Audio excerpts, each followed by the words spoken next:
नमस्कार, आप सुन रहे हैं गूंज 90.8 एफएम, आपकी अपनी आवाज। मैं हूं आपके साथ आपकी अपनी आरजे कल्पना। शो है एक मुलाकात, और एक मुलाकात में आज हमारे खास मेहमान हैं सीएसपी मनीष यादव जी। सर, बहुत बहुत स्वागत है आपका गूंज में। थैंक यू कल्पना जी।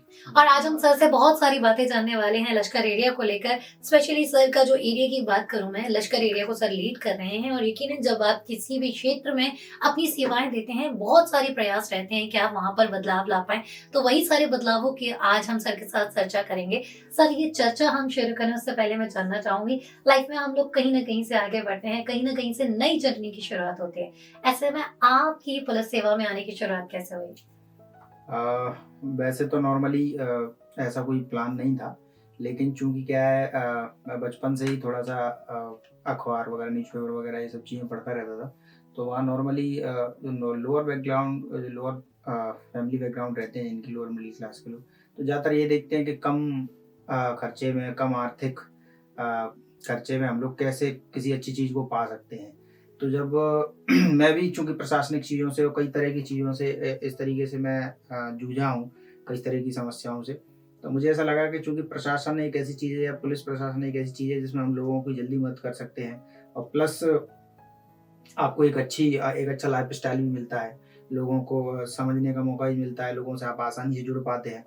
तो ये एक कारण रहा। फिर मेरे जीवन में भी कई प्रकार के ऐसे इंसिडेंट रहे, जिसकी वजह से मैंने इस बेल्ट की नौकरी, या कहें हम लोग ज़्यादातर फ़ोर्स को बेल्ट की नौकरी बोलते हैं, इसको मैंने चूज़ किया। ग्वालियर चंबल में ज़्यादातर इस चीज़ का क्रेज़ है। एक उसका कारण ये भी था। जी। और यकीनन आप समाज से बहुत कुछ सीखते हैं, लेकिन बात ये है कि जब आप सीखते हैं ना, तो आपके दिमाग में कई सारे थॉट आते हैं, लेकिन ये आपकी मेहनत, आपकी लगन डिसाइड करती है कि उस थॉट के साथ आप किस डायरेक्शन में आगे जाना चाहेंगे। और यकीनन अगर आप अपनी ताकत को एक पॉजिटिव डायरेक्शन में ले जाते हैं, तो पॉजिटिव वे में आगे बढ़ते हैं और समाज को बहुत कुछ देकर जाते हैं। सर, इसी के साथ में एक और बात करूँ, लश्कर एरिया को जैसा आप लीड कर रहे हैं सर, ऐसे में क्या पुलिस के द्वारा प्रयास किए जा रहे हैं इस एरिया में अपराधों की रोकथाम के लिए? अपराधों की रोकथाम की नॉर्मली तो जो नॉर्मल पुलिसिंग हम लोगों की होती है, उसको हम लोग प्रयास करते हैं, क्योंकि एक लश्कर एरिया काफ़ी मतलब डाइवर्सिफ़ाई एरिया है। एक तरफ आप देखेंगे बाड़ा और सराफा और इस तरीके का पूरा जो व्यापारी वर्ग है, मुख्य जो व्यापारी वर्ग है इस क्षेत्र का, ग्वालियर का, वो जो है सराफे मिलेगा आपको।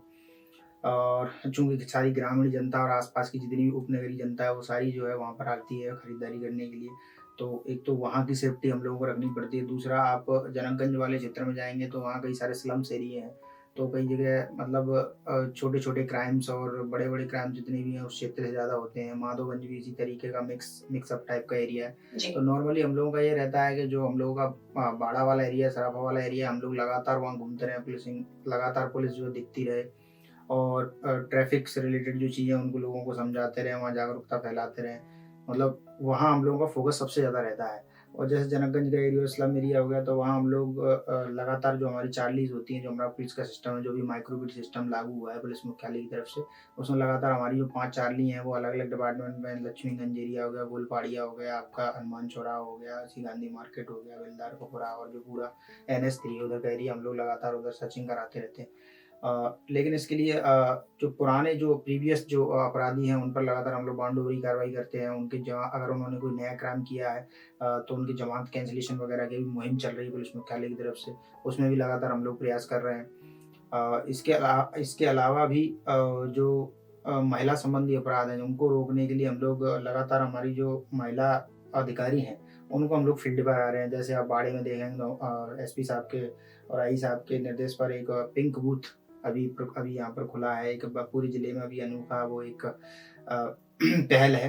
पिंक बूथ एक्चुअल में जो बेसिकली महिला संबंधी जो अपराध होते हैं, चूँकि बाड़ा एक ऐसा एरिया है जहाँ घूमने के लिए भी लोग निकल जाते हैं, कि जी। चूँकि पूरे शहर का हॉटस्पॉट है, मेन हॉटस्पॉट है, वहाँ घूमने के लिए निकल जाते हैं, तो रात तक वहाँ लोगों का आना-जाना लगा रहता है। 12-12, 1-1 बजे तक लोग वहाँ, कई लोग तो मैंने देखा है वहाँ प्री वेडिंग शूट कराने आते हैं। जी। कई तरीके के, कोई बर्थडे मना रहा है, कोई कुछ भी कर रहा है, तो चूँकि अच्छी लोकेशन है, फ्री में लोगों को उपलब्ध है, तो लोग वहाँ मनाने के लिए आते हैं। तो हम लोग कंटिन्यूअस ये प्रयास करते हैं कि पुलिस की मौजूदगी वहाँ बनी रहे। पिंक बूथ के माध्यम से महिला संबंधी कोई अपराध होता है, या महिला जागरूकता संबंधी जो भी चीज़ें हैं, उनको हम पिंक बूथ के माध्यम से बता सकें। ये सब चीज़ें इनिशिएटिव नए शुरू किए हैं। इसके अलावा महिला संबंधी अपराधों को रोकने के लिए, और जैसे निर्भया मोबाइल हो गई, दुर्गा वाहिनी करके एक स्कूटी पे हम लोग जो है जो हमारे महिला आरक्षक हैं, महिला सब इंस्पेक्टर वगैरह हैं, उनको हम लोग कंटिन्यूअस जो है घूमते हैं, वो लोग जागरूकता फैलाते हैं। बड़े-बड़े पार्क्स हो गए जैसे फूलबाग मैदान हो गया, और भी जो बड़े-बड़े स्थल हैं जहाँ पर नॉर्मली कपल जाते हैं, वहाँ हम लोग प्रयास करते हैं कि पुलिस की मौजूदगी बनी रहे, महिला अधिकारियों की विशेष मौजूदगी बनी रहे, तो वो जो है ज़्यादा जागरूकता फैला सकते हैं। तो इस तरीके के कुछ प्रयास विशेष महिला संबंधी अपराधों को रोकने के लिए, और लश्कर एरिये में थोड़ा इस चीज़ पे ज़्यादा ध्यान दिया जा रहा जी। है। और यकीनन याद रखिए, जब भी आपको लगता है कि आप परेशानी में हैं, तो अपनी बात पुलिस के सामने ज़रूर रखिए, क्योंकि कई बार हम और आप में ये भय होता है कि हम पुलिस के साथ अपनी बात शेयर नहीं कर सकते। डरिए मत, घबराइए मत। ज़रूरत है आपको, अगर कोई परेशानी में हैं आप, तो एक कदम बढ़ाइए। यकीन मानिए, ग्वालियर पुलिस चौबीसों घंटे में आपकी सेवा में है। सर, इसी के साथ मैं एक और बात करूँ, बात आती है जब भी यातायात की। जैसे कि आपने कहा, लश्कर एरिया सबसे बिज़ी एरिया है और कहें शहर का सबसे व्यस्ततम एरिया में से एक है। क्योंकि बाड़ा हो, सराफा हो, या बहुत सारे ऐसे एरियाज जो सबसे ज़्यादा भीड़ से घिरे हुए होते हैं, लश्कर एरिया में आते हैं। ऐसे में यातायात व्यवस्था अपने आप में एक चुनौतीपूर्ण काम है। कैसे पुलिस के द्वारा प्रयास किया जा रहा है कि वहाँ समन्वय बना रहे, यातायात भी बाधित ना हो, लोग भी आराम से आवागमन कर सकें और किसी तरीके का कोई भी हंगामा क्रिएट ना हो? अ, बाड़े पर जो सबसे बड़ी समस्या है उसका कंजेस्टेड होने का, वो पार्किंग की व्यवस्था नहीं है लोगों जी। के लिए।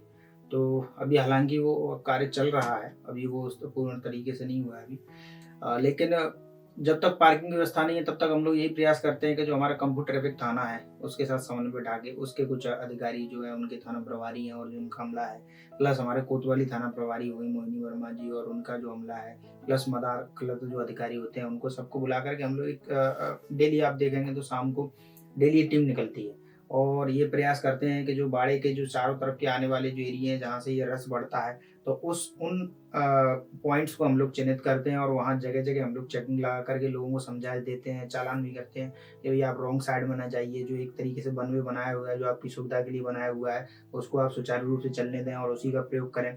क्योंकि जब तक आप वन वे का प्रयोग नहीं करेंगे, वहाँ तो संभावना हमेशा बनी रहती है कि ट्रैफिक का यहाँ पर रश ज़्यादा रहता है, क्योंकि एक ये तरीका हो गया, दूसरा तरीका ये रहता है कि जो अपना बाड़ा वाला उस तरफ का एरिया हो गया, तो हम लोग लगातार 2-2 चार्ली, जैसे मैंने बताया, 2-2 लोग हम लोग 2-2 लोग प्रत्येक गली में रखते हैं। तो जैसे भी कोई स्थिति, चूँकि यहाँ व्यापारी वर्ग है जी। और दुकानें बहुत ज़्यादा हैं, रोज़ मेन खरीदारी यहीं से होती है पूरे ग्वालियर चंबल संभाग की।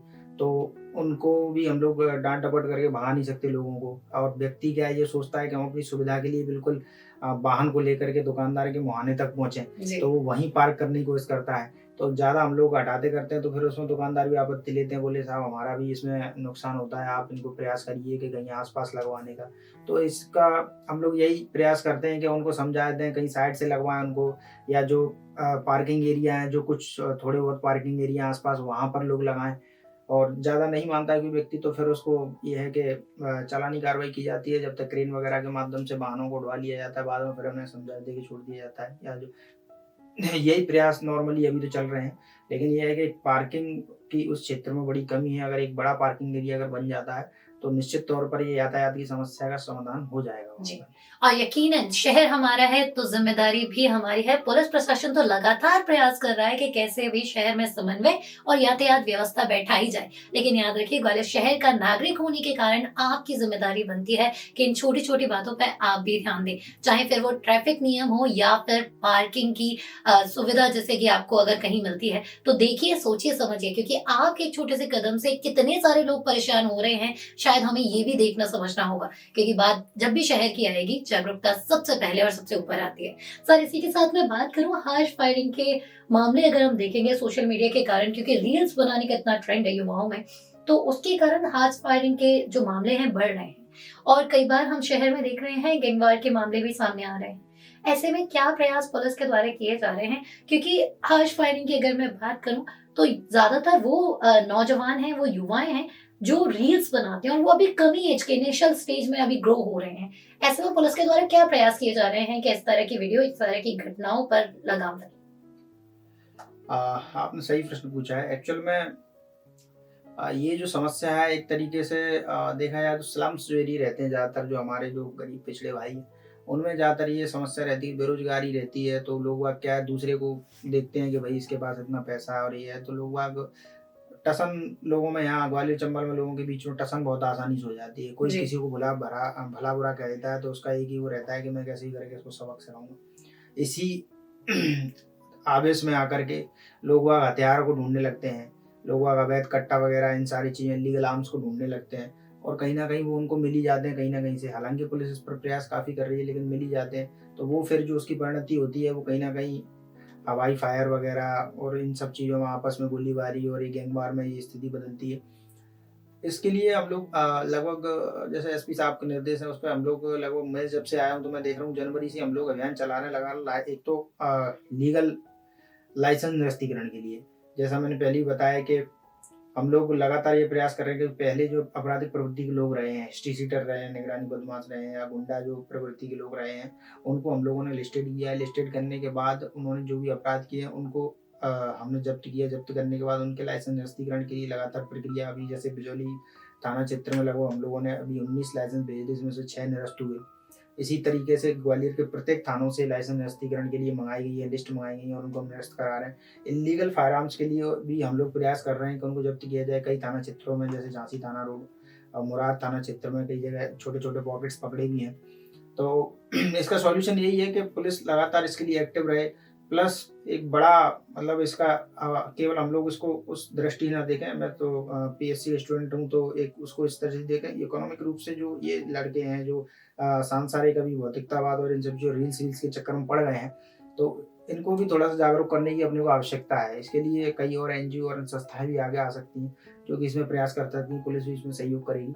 तो कहीं न कहीं इन लोगों को थोड़ा समझ आएगी उस चीज़ को लेकर के कि अपराध की जगत में हालाँकि आदमी एक बार प्रवेश तो कर जाता है अपराध जगत में, जी। लेकिन जब तक वो अपनी 30, 35, 40 साल की जो ग्रीन एज होती है जिसमें वो कुछ बन सकता है, कुछ एक बड़ा नाम कर सकता है, अपनी फैमिली को अच्छी तरीके से सेटल कर सकता है, अपने देश को कुछ दे सकता है, वो पूरा समय वो जो है इस बर्बादी में निकाल देता है, जब तक उसकी समझ में कुछ आता है। और प्लस हमारे जो कुछ युवा हैं, कहीं न कहीं देखा जाए तो नशे की चपेट में भी हैं, जिसकी वजह से भी ये कई सारी चीज़ें होती हैं। तो वो नशे की चपेट के लिए हम लोग लगातार प्रयास कर रहे हैं, लेकिन जब तक खुद जनता जागरूक नहीं होगी, जब तक हमें सूचनाएँ नहीं मिलेंगी इन चीज़ों की कि कहाँ गांजा बिक रहा है, कहाँ स्मैक बिक रही है, कहाँ ये सब, तो जब तक हम लोग उस पे कार्रवाई नहीं कर पाएँगे। हम लोग अपने स्तर पर, पुलिस देखिए अपने स्तर पर पूरा प्रयास करती है, लेकिन जनता का सहयोग बहुत ज़रूरी है। यकीनन। क्योंकि पूरे ग्वालियर की जो जनसंख्या आप देखोगे 30 लाख के आस-पास, 25-30 लाख के आस-पास है और ग्वालियर में पुलिस है 2-3 हज़ार के आस-पास। तो जब तक वरिष्ठ अधिकारियों को प्रेशर रहता है, जब तक लोग जो ज़िम्मेदार अधिकारी हैं वो प्रयास करते हैं, तब तक कार्रवाई होती है। उसके बाद धीरे-धीरे चीज़ें अगर सहयोग नहीं मिलता, कुछ कार्रवाइयों में कुछ ऐसा होता है तो वो शिथिलता आ जाती है। जी। तो सबसे बड़ी ज़रूरत जो है इसमें कुछ सामाजिक संस्थाओं को भी आगे आने की है। पुलिस उनके साथ है और हम लोग मिल-जुल कर ही इस समाज की गंदगी को साफ कर सकते हैं। जी।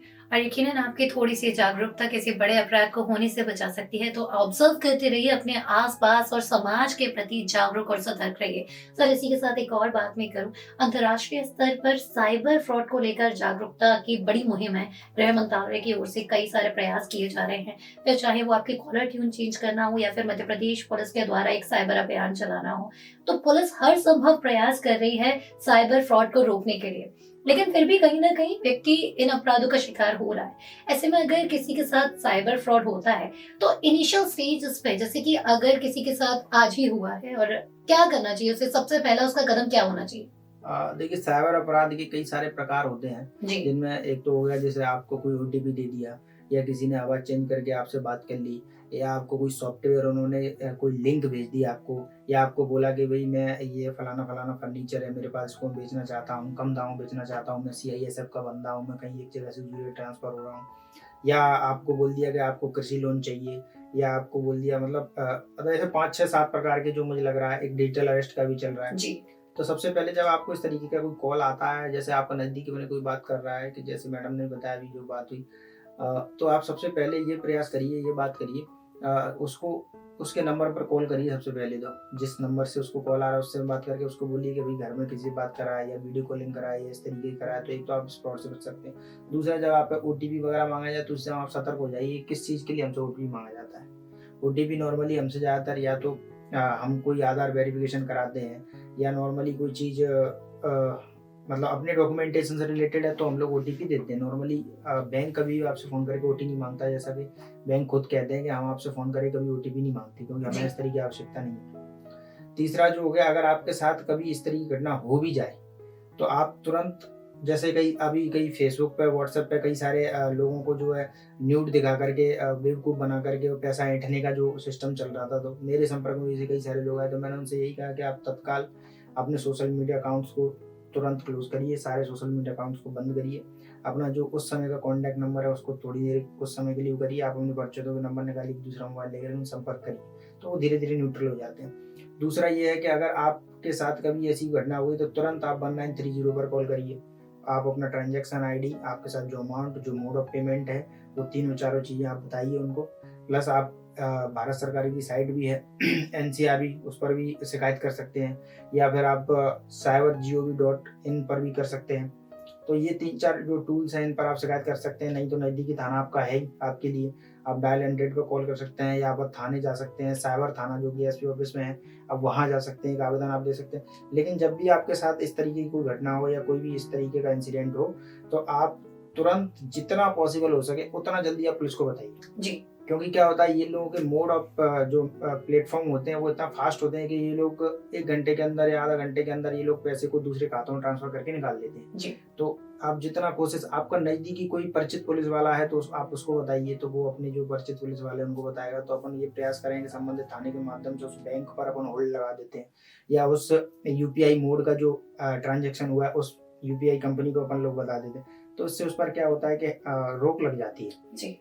तो नॉर्मली साइबर फ्रॉड से बचने का तो यही तरीका है। इसके अलावा एक साइबर फ्रॉड में, जैसे अभी इंडिया पाकिस्तान वॉर का जो चला था, उसमें कई सारे सोशल मीडिया प्लेटफॉर्म पे बहुत गलत जानकारी फैलाई जा रही थी। जी। तो उसके लिए आप फैक्ट चेक टूल्स करके गूगल पर आप डाल सकते हैं, तो उस पर आप फैक्ट वो कर सकते हैं। pib.gov.in करके एक भारत सरकार की वेबसाइट है, उस पर आप चेक कर सकते हैं कोई फैक्ट सही है या नहीं है। तो ये कुछ टूल्स हैं, कुछ चीज़ें हैं जिनके माध्यम से आप साइबर फ्रॉड से बच सकते हैं। प्लस अगर आपके साथ अगर कोई यूपीआई रिलेटेड या कोई ऐसा हो जाता है, तो आप तुरंत अपने जो यूपीआई रिलेटेड उसको तुरंत पासवर्ड को चेंज करिए, आप अपने अकाउंट के पासवर्ड को चेंज करिए, आप अपने ईमेल के पासवर्ड को चेंज करिए। इसके अलावा जो भी आपके बैंक है उनको तुरंत सूचना दीजिए। ये 3-4 चीज़ें जो आपको तुरंत करनी चाहिए, जी। और 1930 पर आप कॉल कर सकते हैं, एनसीआरबी पे भी डायरेक्ट शिकायत कर सकते हैं। जी। ये 4-5 एक्शन आप तुरंत ले सकते हैं। और अगर आपके साथ इस तरह का किसी भी क्राइम हो तो डरे नहीं, घबराए नहीं, बिल्कुल एक लंबी सांस लें और 1930 पर कॉल करें। और कुछ समय पहले गूंज के साथ आपने साइबर सुरक्षा अभियान जब देखा होगा, तब सबसे ज्यादा जोर था 1930। तो ये एक ऐसा नंबर है जो आपको इस तरीके की किसी भी साइबर फ्रॉड से बचा सकता है। सतर्क रहिए और अपने साथ साथ 4 लोगों को भी बताइए, क्योंकि ये वही 4 लोग हैं जो समाज में सबसे बड़ी भूमिका निभाते हैं। तो सर, इसी के साथ मैं एक और बात जानना चाहूंगी, जिससे एक हम जब भी कोई नई चीज़ शुरुआत करते हैं, बहुत सारे सवाल हमारे दिमाग में होते हैं। और स्पेशली मैं बात करूँ राज्य सेवा परीक्षा की, जो कि मध्य प्रदेश की हर बार चर्चा में रहती है। तो बहुत सारे ऐसे स्टूडेंट्स हैं जो प्रिपरेशन कर रहे हैं। कई बार उन्हें पता होता है कि उन्हें ये करना है, लेकिन कुछ ऐसे भी हैं उन्हें नहीं पता है कि क्या करना चाहिए, कैसे करना चाहिए, कितने घंटे पढ़ाई में देने चाहिए, घंटे मैटर करते भी हैं या नहीं। तो क्या कहना चाहेंगे उन सारे स्टूडेंट्स को जो प्रिपरेशन कर रहे हैं एमपीपीएससी की? एक्चुअल में जो लोग राज्य सेवा परीक्षा की तैयारी करना चाहते हैं, जी। एक तो आपका विजन एकदम क्लियर होना चाहिए कि आपको राज्य सेवा परीक्षा देना है, या स्टेट की अन्य जो 3rd-4th ग्रेड की जो एग्जाम हो गए वो देना है, या आपको यूपीएससी देना है, या आपको क्या सिलेक्ट करना पड़ेगा ये।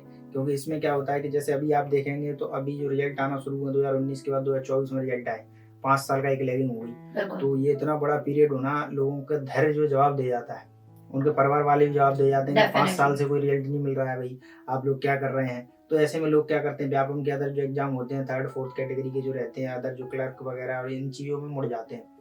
तो मेरी यही सलाह है कि जब तक आपका एग्जाम अगर उस दौरान है पीएससी का, तो आप इन सब एग्जाम्स को एकदम न्यूट्रलाइज कर दें। आप फोकस्ड होकर के पीएससी की तैयारी करें, और ग्रेजुएशन के दौरान भी आप लोग ये तैयारी कर सकते हैं। उसके बाद सबसे बड़ी बात ये है कि एक बार आपको, या तो आप किसी कोचिंग को ज्वाइन कर लें, ऑफलाइन या ऑनलाइन जो भी, आजकल तो दोनों मोड उपलब्ध हैं, दोनों मोड पर अच्छे आपको सिलेबस की जो है जानकारी मिल जाएगी सारी। प्लस ये सारी चीज़ें करने के बाद जो मेरा तरीका था, तो मैं तो ज़्यादा करने के बाद ग्रुप स्टडी काफ़ी करता था। मैं अपने दोस्तों के साथ बहुत ज़्यादा डिस्कस करता था चीज़ों को, और मतलब ऐसे दोस्त भी नहीं थे मेरे कि बहुत ज़्यादा पीएससी की तैयारी करने वाले, लेकिन मैं तब भी उनसे करता था। तो एक उसका बड़ा मुझे फ़ायदा मिलता था उस चीज़ का। तो आप लोग इस तरीके का प्रयास करिए कि आप लोग ग्रुप स्टडी करिए। एक चीज़ को कम से कम आपको 50 बार पढ़ना पड़ेगा।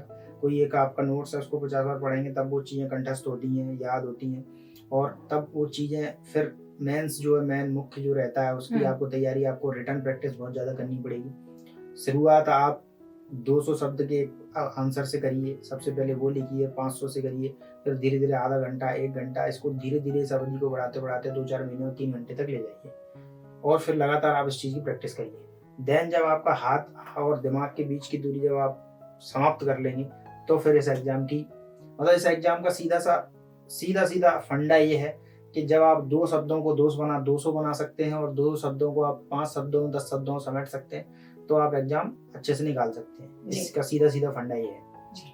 प्लस आप इस तैयारी के दौरान पूरी तैयारी के दौरान चूँकि लंबी तैयारी होती है, समय लगता है ये आपकी धैर्य की, संयम की परीक्षा है, बहुत ज़्यादा। तो इसके लिए आपको मोटिवेशन का कुछ ना एक मोड़ होना चाहिए। जैसे मैं मोटिवेट रहता था तो भई मैं मूवीज़ देखता था, जी। मैं सही बात बताऊँ। तो मैं उस समय जो भी मेरा जो खाने का टाइम रहता था उस समय मैं मूवीज़ कोई एक सिलेक्ट कर लेता था और उसको मैं 3 दिन में 1 मूवी देखता था। तो वो धीरे-धीरे करके 15-20 मिनट, आधा घंटा करके ऐसे-ऐसे करके देखता था। तो उसमें से कुछ ना कुछ अपने मोटिवेट होने के लिए चीज़ें निकाल लेता था। तो इसी तरीके से आप चाहे कोई गेम्स खेलते हों या मतलब आउटडोर एक्टिविटी, पेंटिंग, सिंगिंग वगैरह, ये जो भी चीज़ें आपकी हॉबी हों, जो आपको तनाव से मुक्त कर सकें। क्योंकि पढ़ना किसी को अच्छा नहीं लगता, बहुत कम लोग होते हैं स्टूडियस होते हैं। जी। ज़्यादातर राज्य सेवा परीक्षा में आने वाले लोग ऐसे नहीं होते हैं। 90 मुझे ऐसा लगता है 70-80% ऐसे होते हैं जो केवल इसकी चमक-दमक को देखकर आते हैं। बिल्कुल। स्टूडियस पढ़ना नहीं चाहते ज़्यादा। तो उनके लिए मेरा ये है कि आप जब तक कोई ना कोई एक चीज़ मोटिवेशन की नहीं रखेंगे अपने साथ, जो आपका तनाव कम कर सके। क्योंकि लोड जब आप मोबाइल बहुत चलाते हैं उसकी बैटरी गर्म हो जाती है तो उसको भी साइड में रखना पड़ता है। उसी तरह दिमाग पर आप ज़्यादा जोर डालते हैं, ज़्यादा चीज़ें करते हैं तो दिमाग भी गर्म हो जाता है। तो इसका तनाव कम करने के लिए, इसको रिलीज़ करने के लिए आपको कुछ ना कुछ हॉबी अपनानी चाहिए, उस पर काम करना चाहिए और बस आप लोग करिए, प्रयास करिए, 1-2 प्रयास में ज नॉर्मली 2-3 प्रयास में हो जाता है। कोई बहुत ज़्यादा बड़ा एग्ज़ाम नहीं है ये और इसके अलावा यूपीएससी देंगे तो और ज़्यादा थोड़ा टफ है, नेशनल कॉम्पिटिशन है वो, ये स्टेट कॉम्पिटिशन है। तो हो जाता है नॉर्मली अगर आप सही दिशा में, सही वे में और बिल्कुल फ़ोकस्ड होकर तैयारी कर रहे हैं, आपके दिमाग में और कोई गोल नहीं है यदि, बिल्कुल भटकाव नहीं है। आपने घोड़ा देखा, घोड़ा जो शादी में रहता है, उसको आप जो जैसे दोनों तरफ से ऐसे बगली लगा लेते हैं और फिर वो कुछ नहीं दिखता, उसको सीधा सामने दिखता है। जी। सेम वही स्टूडेंट की स्थिति होनी चाहिए, तो एग्ज़ाम निकालना कोई बहुत बड़ी बात नहीं है। जी। और यकीन मानिए कि सफलता आपको एक दिन में नहीं लेकिन हाँ, एक दिन ज़रूर मिलेगी और उस एक दिन के लिए आपको मेहनत करना पड़ेगा लगन से क्योंकि मेहनत का कोई सब्स्टिट्यूट नहीं होता। तो संघर्ष करते रहिए, परिश्रम करते रहिए लेकिन सही दिशा में, सही गाइडेंस के साथ क्योंकि तभी आप आगे बढ़ पाएँगे। सर इसी के साथ मैं एक और बात लास्ट आपसे जानना चाहूँगी। एक लंबा समय जब आप परीक्षा को देते हैं, किसी भी परीक्षा को, तो उसमें स्वाभाविक सी बात है कई बार आप सफल भी होते हैं लेकिन असफलता को हम डिनाई नहीं कर सकते। एक ऐसा पहलू है जिसे शायद हमें स्वीकार करना ही पड़ता है, आप किसी भी स्थिति में क्यों ना हो। तो ऐसे में जो व्यक्ति असफल होता है, बहुत सारे थॉट्स से घिरता है। तो क्या उसे प्रिपरेशन के दौरान एक बैकअप ऑप्शन रखना चाहिए या फिर सिर्फ एक ही ऑप्शन लेके आगे बढ़ते जाना चाहिए? बैकअप ऑप्शन तो मतलब अब आप civil service state civil services की तैयारी कर रहे हैं, तो नॉर्मली जो छोटे-मोटे एग्ज़ाम होते हैं आपके जो क्लरिकल एग्ज़ाम हो गए, व्यापम के और जो एग्ज़ाम हो गए, पटवारी हो गया या अदर जो एग्ज़ाम हो गए, ये आपके बैकअप ऑप्शन ही होते हैं एक तरीके से। तो मतलब मुझे ऐसा लगता है कि जो व्यक्ति पीएससी तैयारी कर रहा है तो इन छोटे-मोटे एग्ज़ाम्स को तो निकाल ही सकता है। जी। इससे मतलब चूँकि मैंने खुद कांस्टेबल के एग्ज़ाम, एसआई एग्ज़ाम ये सब निकाले हुए हैं और विदाउट पीएससी की प्रिपरेशन से पहले निकाले हुए हैं। जी। तो मुझे ऐसा लगता है अगर आप अच्छे से तैयारी कर रहे हैं तो विशेष बैकअप की आवश्यकता नहीं होती, पर नॉर्मली लोग ये करते हैं कि ग्रेजुएशन और पोस्ट ग्रेजुएशन करने के बाद वो नेट जेआरएफ का एग्जाम देते हैं असिस्टेंट प्रोफेसर के लिए, ये एक बैकअप हो सकता है। दूसरा सबसे बड़ा जो जरूरी है जो इसमें मुझे लगता है वो है परिवार का सपोर्ट। बिल्कुल। फैमिली का अगर आपको सपोर्ट नहीं है तो बड़ा मुश्किल है तैयारी करना। अगर आपकी फैमिली अगर आपके साथ है और आप लगातार रिजल्ट दे रहे हैं तो मुझे ऐसा नहीं लगता कि आपको मतलब जो स्थिति मेरे साथ हुई वही मैं आपको बता रहा हूँ। जी। चूंकि मैं लगातार रिजल्ट देता गया तो मेरे परिवार को मेरे ऊपर विश्वास बना रहा। एक स्थिति ऐसी भी आई जब मैं 2013 पीएससी मैंने दिया था, वो मेरा फाइनल रिजल्ट में नहीं हुआ। मेरा 14 पीएससी में मेरे से गलत रोल नंबर भर गया था, वो मैं फेल हो गया। प्लस मैं अपना यूपीएससी एग्जाम दिया, उसमें भी मेरा प्री में नहीं हुआ। एक स्थिति ऐसी आई थी जब मैं 3-4 एग्जाम में इकट्ठा असफल हुआ। तो उस समय मेरा फैमिली सपोर्ट मेरे साथ था मेरे परिवार मेरे साथ था और मैं पूरा कॉन्फिडेंट था उनको लेकर के मैं आपको रिजल्ट दे दूँगा। तो देन तुरंत 6 महीने बाद ही मेरा सिलेक्शन हो गया। तो ये होता है कि जब आप एक बार असफलता स्थिति रहती है, लेकिन उसको कभी अपने ऊपर आप हावी मत होने दीजिए। मैंने कभी असफलता को अपने ऊपर हावी नहीं होने दिया। उसको हमेशा एक चैलेंज की तरह लिया, और जब चैलेंज की तरह लेते हैं तभी जीवन में मज़ा आता है करने में कुछ। जी, जब आप चैलेंजेस जब तक आपके सामने नहीं होते तब तक आपको जीवन में भी थोड़ा-सा खालीपन-सा रहता है, और जब कोई आपको चैलेंज कर देता है तो बहुत आसान होता है चीज़ें प्राप्त करना। जी, कि नहीं, वो देखा है ना कि राजकुमार राव की फ़िल्म है, तो वो उसी तरीके से एक जो है आदमी के अंदर चैलेंज हमेशा ये बना के रखिए कि आप एक चैलेंज की भावना अपने अंदर रखिए, और गोल्स को चैलेंज बनाइए, अपने टारगेट्स को चैलेंज बनाइए और उनको चैलेंज की तरह अचीव कीजिए। तो देन निश्चित तौर पे आपको सफलता मिल जाएगी। और बैकअप की जहाँ तक बात है, तो अदर एग्ज़ाम्स हैं पीएससी के साथ जिनको आप दे करके और भी जॉब्स में जा सकते हैं। ऐसा कोई जी। ज़रूरी नहीं, कई लोग हैं 8-8 10-10 अटेम्प्ट देने वाले सिलेक्ट नहीं हुए। उसके बाद अदर एग्ज़ाम में चले गए, असिस्टेंट प्रोफेसर बन गए, या पटवारी जॉइन कर लिए, या अदर क्लेरिकल एग्ज़ाम जो है उन्होंने कर लिए, अदर ऑफिसेज़ में चले गए। जी, so ups and downs are the part of life, लेकिन आप उन अप्स एंड डाउन्स को कैसे लेते हैं, अपने ऊपर हावी नहीं होने देते। This is the art of life. तो अपने जीवन में इस आर्ट को हमेशा रखिए, क्योंकि याद रखिए, जीतता वही है जो कठिन और विपरीत परिस्थितियों से डरता या घबराता नहीं है। मेहनत करते रहिए, कोशिश करते रहिए, और किसी ने बहुत खूब भी कहा है कि कोशिश करने वालों की कभी हार नहीं होती। तो याद रखिए, आपके जीवन में भी हार नहीं होगी। असफल भी हुए हैं तो शायद उसमें भी कुछ अच्छा होगा, लेकिन हमेशा आगे बढ़ते रहिए, क्योंकि एक जगह रुक जाएंगे तो फिर ठहर जाएंगे। और कहते हैं ना, ठहरा हुआ पानी शायद उतना सही नहीं होता जितना बहता पानी। सोचिए, विचारिए। बिल्कुल। एक मैं 2 लाइन इसमें कहना चाहूँगा, जो मैं 2010 में जब मैं प्रतियोगिता दर्पण पढ़ता था, जी, तो डॉक्टर करमवीर शर्मा जी हैं, जो कि अभी आईएएस हैं, वरिष्ठ आईएएस में उनकी गिनती होती है, जबलपुर कलेक्टर रहे हैं। हाँ, तो उनकी जो 4 लाइन है कि ब्रह्म से कुछ लिखा भाग्य में मनुज नहीं लाया है। ब्रह्म से कुछ लिखा भाग्य में मनुज नहीं लाया है।